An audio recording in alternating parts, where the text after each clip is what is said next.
म्हणली यारवाडी आता कुठले आले एकदा गेलेली माणसं नाही येत अरे खरंच नाही येत गड्या मातीत गेलेली माणसं निघून जातात आयुष्यात ती परत त्यांच्या आठवणी दाटून येतात परंतु माणसं नाही गड्या येत त्याला सहज गाडीत बसवलं एक राईट मारायला गेलो ते म्हणते म्हणलं बाळा आठवणी ती कर पप्पाची ते म्हणते पप्पा येतात मी रोज त्यांच्या हातावर झोपतो ते मला एक पापा देतात आणि ते परत रात्रीत निघून जातात त्याला सवय झाली माझ्या बापानं मला झोपवायची सवय लावली ना माझा बाप घडीभर जवळ आहे का काय भास होत असते हाय तर माणसं जपागड्या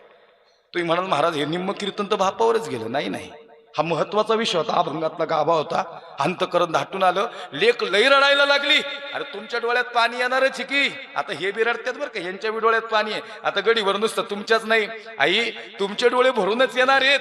अंतकरण दाटून आलं पोरगी थरथर कापायला लागली रडायला लागली तुमचं मातृत्व हळवं आहे तुमच्याकडे जिव्हाळा आहे तुमच्याकडे प्रेम आहे तुमच्याकडे वात्सल्य आहे ह्या सगळ्या भावना तुमच्याकडे भरभरून भरलेल्या आहेत म्हणून तुमच्या डोळ्यात